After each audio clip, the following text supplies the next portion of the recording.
തൃശൂർ വടക്കാഞ്ചേരിയിൽ കൂറുമാറാൻ 50 ലക്ഷം കോഴ വാഗ്ദാനമെന്ന് league സ്വതന്ത്രന്റെ ശബ്ദരേഖ. Block panchayat അംഗം EU Jafar വോട്ടു ചെയ്തതിനു പിന്നാലെ രാജിയും വെച്ചു. CPM-നെതിരായ പരാതിയിൽ വിജിലൻസ് അന്വേഷണം തുടങ്ങി. യൂത്ത് കോൺഗ്രസ് പ്രതിഷേധത്തെ തുടർന്ന് ജാഫർ പോലീസ് സ്റ്റേഷനിൽ അഭയം തേടി. വടക്കാഞ്ചേരി ബ്ലോക്ക് പഞ്ചായത്ത് പ്രസിഡന്റ് തെരഞ്ഞെടുപ്പിന് ലീഗ് സ്വതന്ത്രനായി മത്സരിച്ച ജാഫർ എന്ന് പറയുന്ന അംഗത്തിന് 50 ലക്ഷം രൂപ LDF വാഗ്ദാനം ചെയ്തു, പ്രത്യേകിച്ച് CPM വാഗ്ദാനം ചെയ്തു എന്നുള്ളതാണ് ഇന്ന് പുറത്തുവന്ന വിവരം.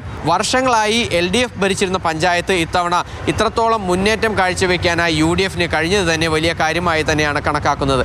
അതിനിടയിലാണ് പ്രസിഡന്റ് തെരഞ്ഞെടുപ്പിൽ ഇത്തരത്തിലൊരു അട്ടിമറിക്കുള്ള നീക്കം നടന്നത് എന്നുള്ളതാണ് UDF-ന്റെ ആരോപണം. ഇതിനെ സാധൂകരിക്കുന്ന തരത്തിലുള്ള ശബ്ദരേഖയും ഇന്ന് പുറത്തു വന്നു. ഞാനേ എന്റെ ലൈഫ് സെറ്റിലാക്കാൻ വേണ്ടിയിട്ട് ഞാൻ ജീവിക്കുന്നത്. അപ്പൊ അത് സെറ്റ് ആവാനുള്ള ഒരു ഓപ്ഷൻ വരികയാണ്. 50 ലക്ഷമാണ് ഇപ്പൊ ഓഫർ കൊടുക്കും, 1-2 റുപ്യ അല്ല. ഇതൊക്കെ ഇയാണ് എന്റെ കണ്ണ് മഞ്ഞടിക്കും. വടക്കാഞ്ചേരി ബ്ലോക്ക് പഞ്ചായത്തിന്റെ പ്രസിഡന്റ്, ഈ എന്താ വിചാരിച്ച് പ്രസിഡന്റ് എന്ന് പറയുമ്പോ വലിയ തോതിലുള്ള ഒരു പ്രതിഷേധങ്ങളെ തുടർന്ന് പിന്നീട് ഈ ബ്ലോക്ക് പഞ്ചായത്ത് അംഗത്വം തന്നെ ഈ ജാഫർ എന്ന് പറയുന്ന വ്യക്തി രാജിവെക്കുകയും ചെയ്തു. എന്നാൽ ഇപ്പോഴും വടക്കാഞ്ചേരി ബ്ലോക്ക് പഞ്ചായത്തിൽ LDF ബ്ലോക്ക് പഞ്ചായത്ത് അംഗം തന്നെയാണ് പ്രസിഡന്റായി നിലവിൽ നിലനിൽക്കുന്നത്. അധികാരത്തോടുള്ള ആർത്തി, ഈ ആർത്തി മൂത്ത് ഭ്രാന്തായിരിക്കുകയാണ് CPM നേതാക്കന്മാർക്ക്.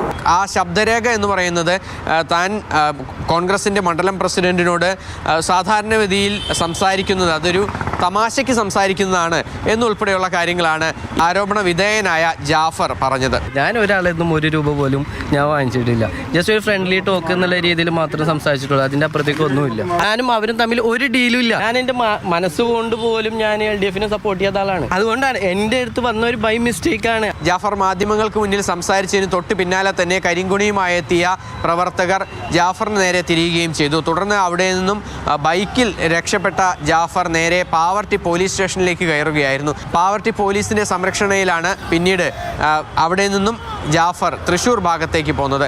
എന്തായാലും വലിയ തോതിലുള്ള ഒരു ചർച്ചയായിരിക്കുകയാണ് തൃശൂർ വടക്കാഞ്ചേരി ബ്ലോക്ക് പഞ്ചായത്തിലെ ഈ കോഴ വിവാദം. ഇതിനെതിരെ വിജിലൻസിൽ ഉൾപ്പെടെ പരാതി നൽകിയിട്ടുണ്ട്.